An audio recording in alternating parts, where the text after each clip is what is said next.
Hi everybody, welcome to the BME Talks Everything Wrestling. I'm Courtney. And I'm Ricky. And today we're going to be talking about KSWA's BattleBowl 9, which is the BME's official first show of 2017. Well, second. I said official show. Yeah, well, whatever. Yeah, and man. those of you that's new to us, this is episode 12. Oh yeah, thank you. You're welcome. Internet. And if you're new to us, welcome. Prepare to have your mind blown with awesomeness.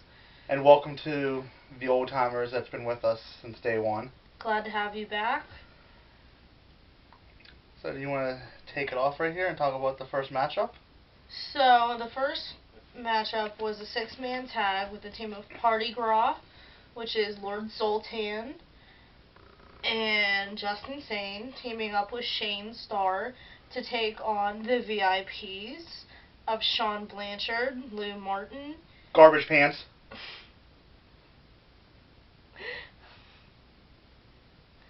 and Tommy Fame. The Golden Triangle champion. Yeah. The only thing I can say about this match is it had what you expected in this match. It was It had garbage pants. Well, talking about the Zoltan match, there's a lot of comic to it. Indeed. I just want to say that I feel the world owes Shane Starr's nuts an apology. They went through a hell of a beating in this match, probably about 6 or so blows to it, and not in a good way. It was awful. Mm-hmm. Poor Shane Starr. Poor Shane Starr's nutsack. Poor Shane Little Stars. Like, Mm-hmm. It was bad. There was a lot of hot tags between the VIPs. Yeah, they dominated the majority of the match. Yeah. They kept Shane in the match pretty much The whole time. Yeah. Like, as often as they could. Oh, what did we see that we don't normally see? What move? A pile driver. Yeah. Shit got real, dude. Yeah, Tommy Fame hit a pile driver onto Justin Sane. It was well, Justin Sane. Yeah, and it was a hell of a pile driver too. It was not comfortable to watch. But in the end, Justin Sane won with a roll-up. Mm-hmm. Winning it for Team Party Gras and Shane Starr. Kind of a bad loss for the VIPs, but they'll survive. Yeah, I mean, I'm pretty sure we'll see him later on in the night in BattleBowl probably. Yeah, for sure. So I'm going to start off this next match because I know it has a lot of personal vendetta against you. Whole lot of shit. This next match was the 7-foot, 300+ pound Waco Texan Jack Massacre. He took on the King, Dale Douglas. And for those of you that thought he was taking on me, not yet, but it's gonna happen. He keeps ducking me because he knows I'll super kick him, and I guarantee he ain't 7 foot tall. He's like 6'11" with lifts in his shoes. Probably like a $150, probably a fucking cruiserweight, and he's probably not even from Texas. I don't believe shit you say, Massacre. I don't believe shit you say. Before we go any further about this match, Mm-hmm. do you want to talk about where KSWA, where their hometown is? They were in the fucking hipster capital of the world. And you know how I know? I walked in, and what did we see? The second we walked into the KSWA arena. It was a fucking printed out Word document paper about Standing Rock. And then we see all these beards and knit everything. It was very uncomfortable. What about the guy that had the dog sweater over top of a collared shirt, drinking a Pabst Blue Ribbon? With a fucking beard. Like, it was too much. It was too much. I think he was drinking a Pabst just to annoy you. I guarantee it was given to him by Pav Novak, too. Why not? Alright, going back to the Massacre Douglas match. The Kings match. Massacre was a bully, as he usually is. Yeah, you can say he was definitely a bully. I can say, I just said it. He is a bully. Well, he dominated that whole match. But the King always has something up his sleeve. Mm-hmm. He always has his jester's court, may I say. I'm not going to tell you now. What might that be, Courtney? Well, you seem to have a better handle on it than I. Well, don't you want to talk about what happened? Because, I mean, if you're talking about when Mike Malaki came out and attacked Massacre. That's exactly what I'm talking about. Oh, so Big Mike Malaki came out and attacked Jack Massacre, which I thought was awesome because Massacre deserved it for being a bully. You don't treat royalty like that, Jack. I mean, so, with that being said, Jack did win the match via disqualification, but in the process hurt his knee with the mugging from the King and Malaki. Yeah, fourth wall down, he did get injured, and that sucks. Mm-hmm. No matter your feelings, you never want to see that happen. That does suck. And I do believe that it was real because, like, he did need help getting out, and it looked real.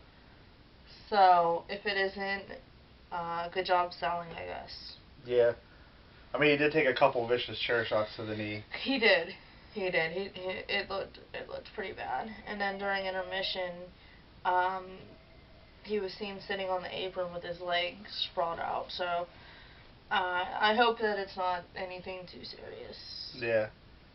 This is coming from, she definitely wants to see you back in the ring because you two have a date with Destiny coming up. And we'll super kick the fuck out you when you're better. Promise you that, Jack. You ever been super kicked by a midget? I don't think so. Get ready. It's happening. Can we just jump into this third match here? Yeah. It was the tag team title match with the champions, the Big Tarantula. And his partner, the Jester. The Jester. Taking on the Spear Asylum. Which, for people that's watching this, don't know, at their last show, which was the Toy Drive, I don't know what else it was called. FanFest. It was Tarantula and Jester taking the tag titles off of the Spear Asylum. Yep. Which is Bobby Badfinger and Vinnie Stone. Stupid name. So, I'm guessing, obviously, this was their rematch clause, and they were cashing in on that rematch clause. Question, did we even see one spear in that match? Not only did we not see one spear, we didn't see an asylum of anything. Yeah, I don't get it. I don't get it at all. So, I have to give, was it Vinnie Stone? Mm-hmm. Yeah, Vinnie Stone credit. Dude took so many ridiculous tarantula chops. It was insane. And he got fucking nachoed, which I feel bad for. That sucks. But Tarantula was lighting his chest up with those chops, too. Yeah, Tarantula was not holding shit back. Like, if you listen closely, you can hear the music booming from downstairs. And Yeah. you still heard the chops being chopped. Like, it was bad. It yeah. was really bad. I don't know about you. Me? Yeah. Or them? Or anybody, really. But it doesn't seem like Tarantula and Jester would have that much in common.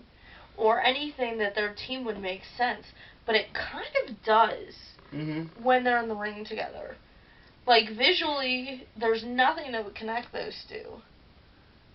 Nothing that would connect those two visually, but in the ring, I would have to say you got, like, power and technical skill. Yeah. So they retained. It was awesome. Yeah, it was, I believe it was Bobby Badfinger who took the pinfall off of a chokeslam and a big Jester Splash? from the top rope. Yeah. It was cool. It was very cool to see. One thing that did happen, I don't know if you noticed this, but Vinny Stone was crawling around in the outside, and Ranchula took a chair, and he walloped him with that chair. Oh yeah, that was hilarious because we were sitting next, in front of, well, behind the girl that Tarantula was just like, get up, and he took the chair and whacked him, and then she got her chair back. Yeah. It was pretty funny, actually. It was pretty funny. So this led us into something that I have to talk about, but I don't believe at all. KSWA's 5-star championship match. It was Harley T. Morris versus Chris Cash. What a match. It was good. They definitely got a lot of heat and a lot of crowd interaction. It was not quiet during that match at all. I know for me it was really cool seeing Harley have somebody that's roughly his size to compete against, and then on the more surprise, somebody that's actually a little bit bigger than. So that was cool. People out there on the internet, I need confirmation. Is Chris Cash really the kid from Toy Story that blew up all of the dolls and, like, melted them together? Because he sure as fuck looks like it. Just throwing that out there. But it was an incredible match. Yeah, the end was pretty interesting. Cash had Harley, basically, he had him defeated, and he was going to the top rope to do a top rope dive, and out of nowhere comes Mayor Mystery, and he knocks Chris Cash off the top rope. Yeah. Which leads to his demise, and he got pinned. Harley retains the 5-star championship. I don't understand the little collusion there. At first I didn't understand it, but then at the end of the match, Mayor Mystery gets on the mic and basically says that for many, many years, Bobby O has been a thorn in his side, so now he's going to be a thorn in Bobby O's side. Yeah. Which I'm glad he made that announcement, because I had no idea what was going on. Yeah, I was really confused at that. I was like, you had David Marbell out there, who everyone's used to getting involved in Harley's matches. Yeah, and then have somebody out of nowhere come out and just get involved was just really confusing. It was. But then again, it is Mayor Mystery, and he does whatever the fuck he wants. Yeah, apparently he got a voice now, so he can talk too, so. Yeah, a little unnerving, but yeah. But all in all, it was a really, really good match. Lots of good spots, lots of Back and forth. Yeah, non-stop action. I was really impressed. Which leads us into the KSWA World Title match. To me, this was match of the night. I cannot agree more. It was the new KSWA Heavyweight Champion, Mitch Napier in his first title defense against the former champion Jay Flash. Probably for what, the first 5 to 10 minutes, Jay Flash dominated that match. Can we just like stop and talk about the ridiculousness of Jay Flash? Oh, How can we just... He props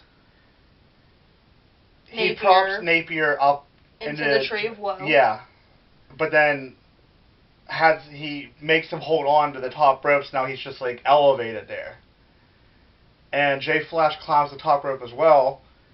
But then there's like these overhangs on the ceiling. Well, he hangs from the overhang and does a double stomp, and then on the way down, you can see his foot scrape against the face of Mitch Napier, and blood's everywhere.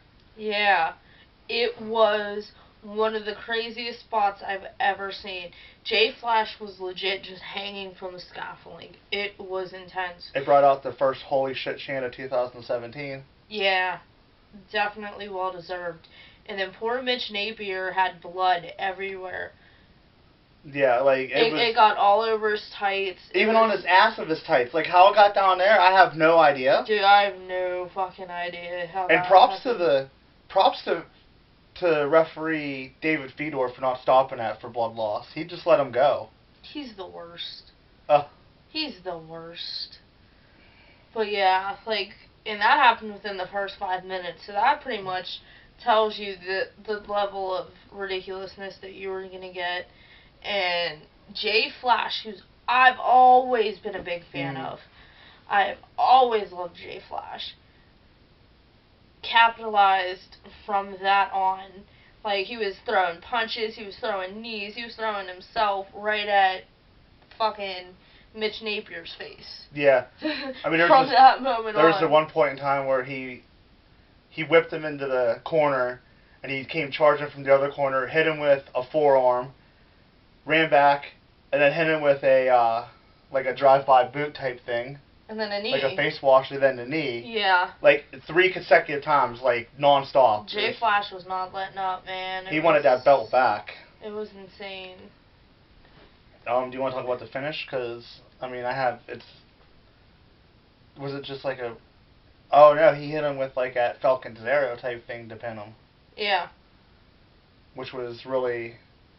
For the amount of blood that Napier lost through his like nasal cavities, he fought the good fight, and he ended up winning. He hit Jay Flash with like a Falcon's Arrow and pinned him.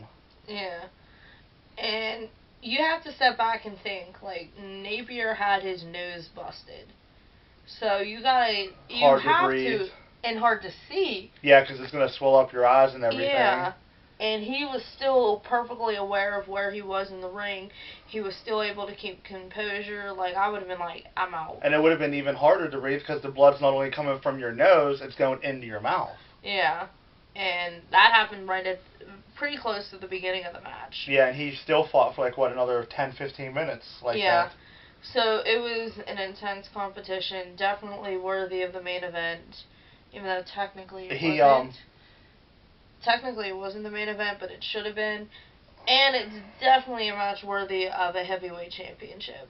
There's at one point in time, like right towards the end there, where Napier hit Jay Flash with a German and just basically dropped him on the back of his neck. Yeah, that was uncomfortable to see. Like, he hit him with a released German, but then like he just like Jay Flash just landed like right on the back of his neck. It was very, very uncomfortable to see. Like, to me, hands down, match of the night. Like, yeah, definitely.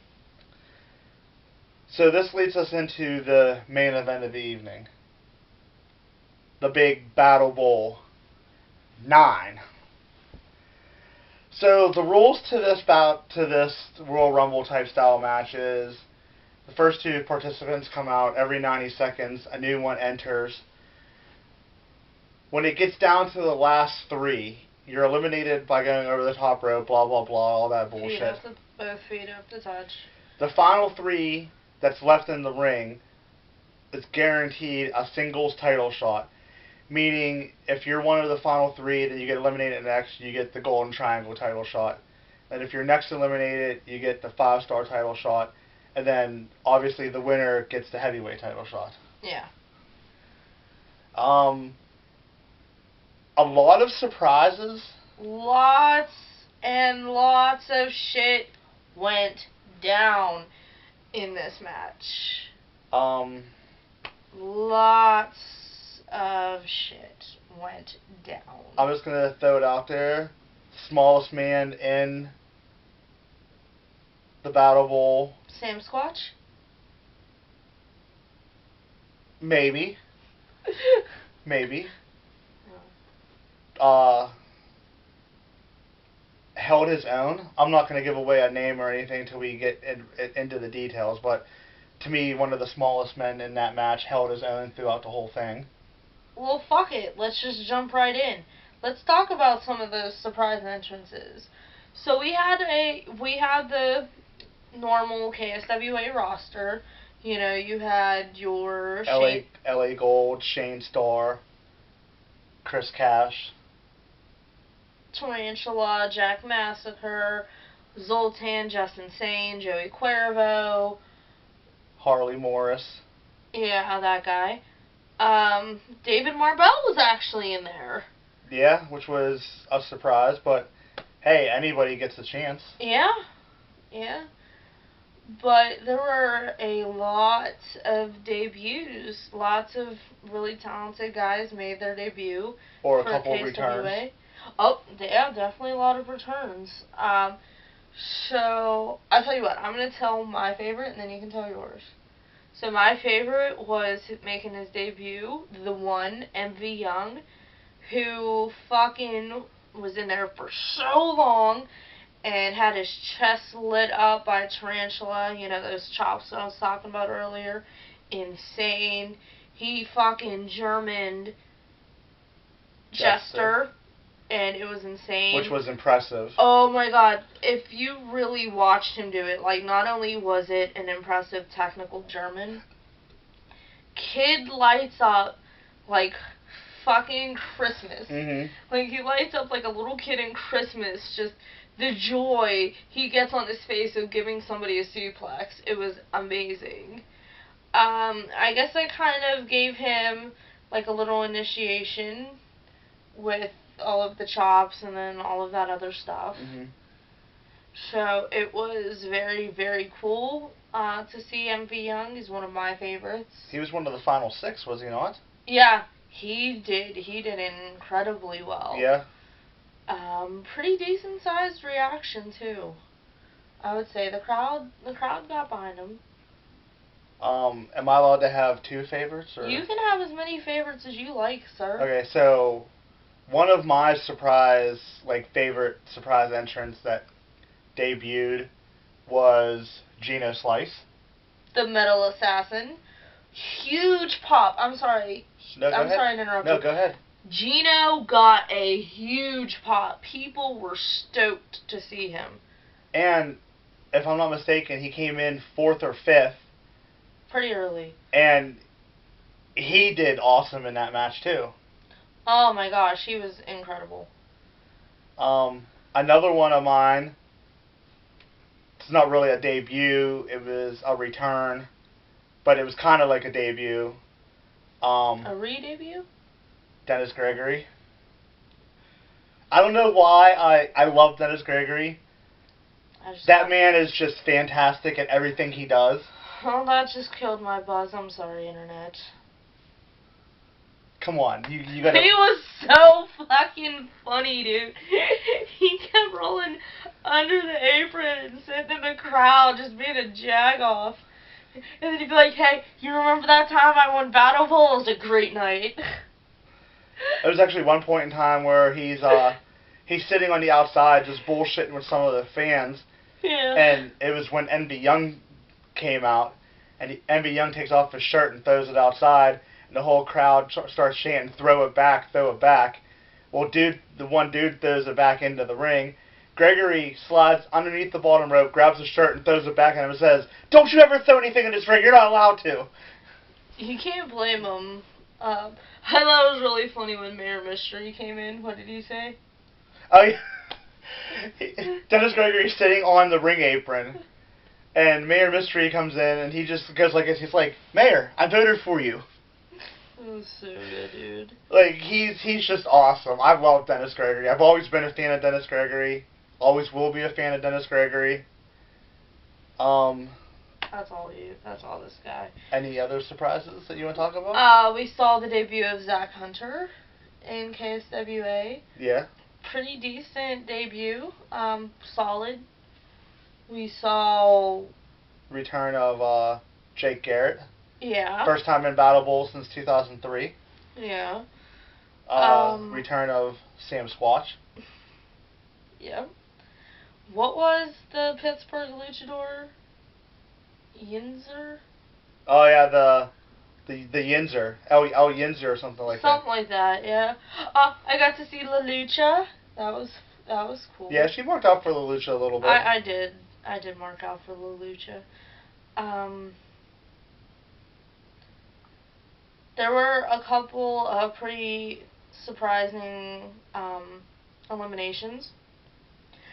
I'm just putting this on record. Say what you will about the man, it took 4 dudes to eliminate David Marvell. Just throwing that out there.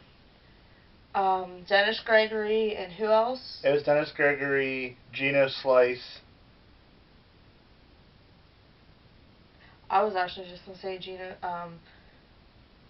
Gregory and somebody else eliminated Massacre. Yeah, which was really funny. It was Gregory and Malaki. Yeah. Eliminated Massacre. That's right. And Gregory acted like he did it by himself. He's like, yeah, did you see what I just did? I took him out, yeah. It was funny.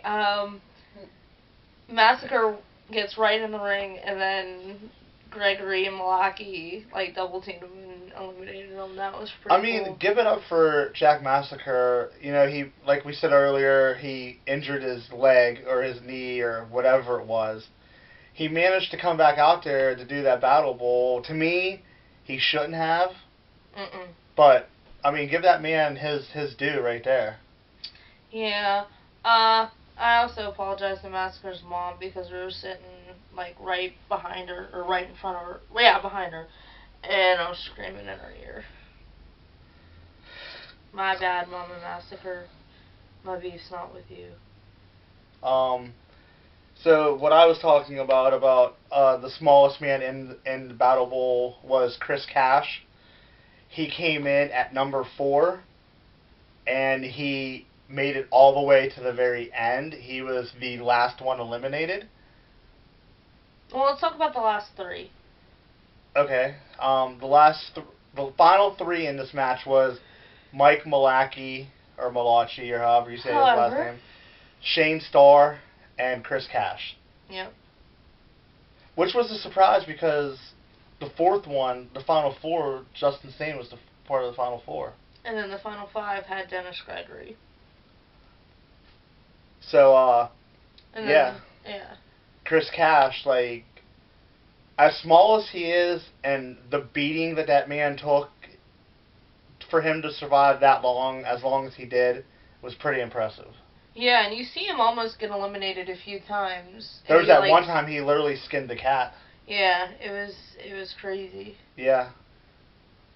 So Chris Cash and Shane Starr teamed up to eliminate Mike Malaki. So Malaki gets a shot at the Golden Triangle Championship. Yeah. And then split second later, Shane Starr eliminates Chris Cash. Yeah. So Chris Cash gets the 5-star, which to me is gonna tear the house down. It's Chris Cash and Harley T. Morris. Yeah. Again. Definitely. They had one of the matches of the night tonight. Yeah. And again, they're gonna tear the house down.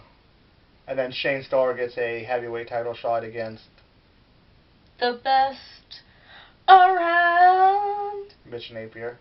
No one's ever gonna bring him down, 'cause he's the best. Yeah, right. So, do you want to talk about some of the eliminations that happened? Or just how impressive you were with some of the the newer guys in KSW, like how impressive with you were Slice, MV Young? Slice, oh my gosh, was so good. So good. MV Young was impressive. You gotta love the one MV Young. Fourth wall down. I got to speak to MV Young after the show, and if he gets pissed off because I'm saying this, sorry. But he said that he said that he will be coming back to KSWA.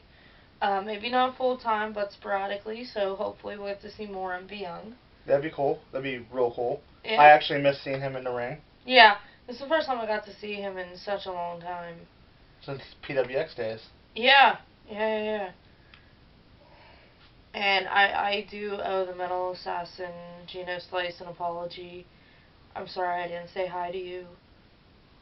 You didn't say hi to me either, but I'll let that go. Gino, I'm sorry. I hope we're cool. I'm sorry. Who else was impressive in this match to you? David Marvell. Go home. Alright. Why, just because it took 4 men to eliminate him? Damn right it did. Just let it go. I'd have to say Dennis Gregory. Okay, so T-Ranchula's in there, chopping everybody, passing chops around like it's fucking Christmas dinner. He's handing out cookies and shit. He gets ready to chop Gregory. Gregory slides underneath the rope. Yeah, too smart for that. So he gets caught in T-Ranchula's trap again. What's he do? Slides underneath the rope again. He eventually got caught. I just got one question. Who sells a chop like that? How'd he sell it? He sold a chop the way The Rock sells a stunner. Over-exaggerated? Yes. Alright, I'll take that up with Golden Boy over there. Do you know why he sells a chop like that? Because he's fucking Dennis Gregory. Because he's the Golden Boy. Whatever. He came out to Mr. Boombastic, by the way. That was pretty funny. Mr. Boombastic, feeling fantastic. That was pretty cool, not gonna lie. Yeah, I mean... Was this your first BattleBowl, or did you have you've gone before? This is my first BattleBowl. So, little history. My very first independent show was IWC, but the very first independent company that I ever went to and followed was KSWA. And a couple years ago, I used to be there every single show, and it was awesome. So I've seen like 2 or 3 BattleBowls before. So how about the crazies tonight? Dude, this crowd was out of control tonight. So I am calling shenanigans on the number. They said there were like 500 people there. I'm calling shenanigans. I think that number is a bit high. It was packed though. Standing room. It was literally standing room. Yeah, I will absolutely say that. It was very packed. They were out of control. They had a lot of really good chants. They had a lot of energy and just screaming. And I'm sitting there amongst all of these people going nuts for wrestling. And I can't fathom why somebody does not enjoy wrestling. Like, being there in that moment, in that crowd, with those guys, with the crazies, and just seeing the amount of amazing competition going on, and seeing stuff like Jay Flash hanging from the rafters, falling down, or seeing Jester fly, like seeing these things, it's like, how do you not love wrestling and get into this? And they were in it. The crowd was in it, move for move too. Yeah, for once we weren't the entire crowd. Yeah, I like that actually.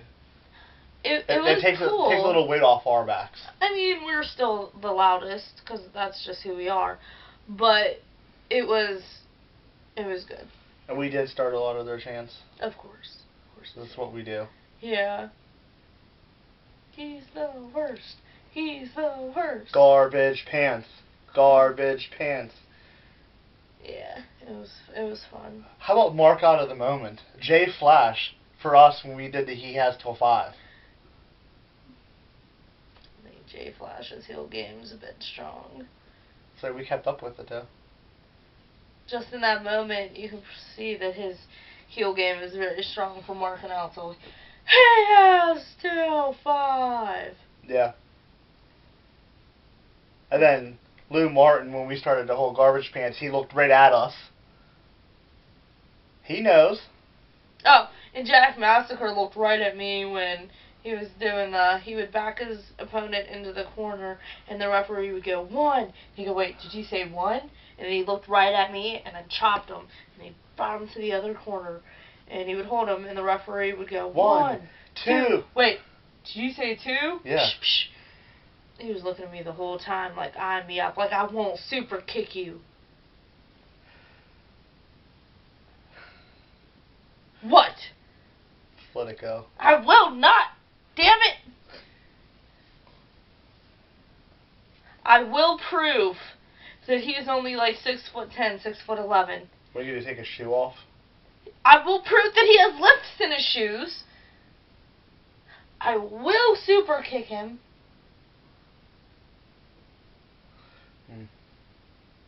What? Nothing. Keep dreaming. Keep dreaming big. Just keep dreaming big. It's a mighty big dream you got going on there. Settle yourself.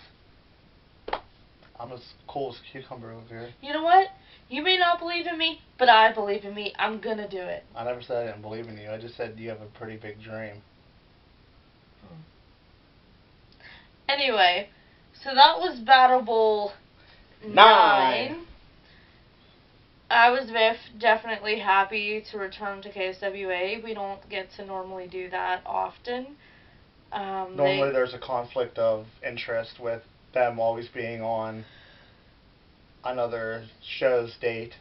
Yeah, it's definitely hard to get to KSWA if you're the BME.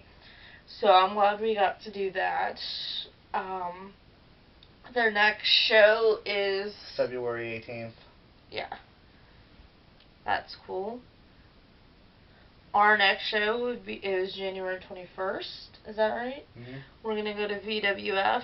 Magnitude 2!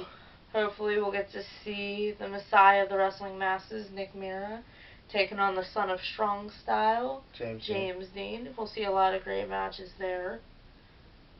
Capped off by a heavyweight title match. Of Gavin and Dennis Gregory. More of that guy? Maybe he'll come out to your favorite song. No. Heat Miser. No, that was only for Christmas. No, he might do it again because it's supposed to be cold. You know what? No, I'm not going. Well, I mean, you have 3 other... I know what you really want to do. You really want to go to RWA and support Wild West, don't you? I'm a Westie for life. Like, what don't you get about that? I mean, you gotta get a better tag team. I'll support Foreign Objects before I support Wild West. Foreign Objects will not happen. Barely Legal will happen before Foreign Objects. What about, 2 White Dudes or whatever they're called? Oh, Too Many White Guys. Look out for Too Many White Guys, man. That shit's happening. Coming soon to a town near you. You go, Pit Scorpion, managed by Pav Novak. Too Many White Guys. The rule's not ready. No one's ready for that. And if you do happen to miss it, don't worry. It's going to be on the big screen with Denzel Washington, Cuba Gooding Jr., and... Fuck it, we'll just throw Samuel L. Jackson in there, because why the fuck not? Why the hell not? Why the fuck not? And if you happen to miss that, don't worry. As always, the BME will have you covered. Like we always do. We got your back. We keep it 100. Do you want to start off the year by doing our rating of the show from 1 to 10? I would probably give it a solid 7 or 8. Which one is it? 7.5. I'd probably give it the 8. Alright, be different. Yeah, I'm gonna be a little bit different. You do what you want, sir. Give it whatever rating that you feel it deserves. Just for me, the last 3 matches tore the house down. Yeah. Yeah. Dennis Gregory was hands down the man of the Battle Bowl. He should have won. He made Battle Bowl 9. No. Let me guess, who did? David Morville? That's who should have won. The Star Maker. I guess whatever. Slice should have won. Envy Young should have won. At least one of the title shots. I'm pretty stoked to see Shane Starr won, though. So that's it for this episode. Look out for it. Well, yes, obviously you've seen it, but look out for future videos on the Ultimate Wrestling fan page.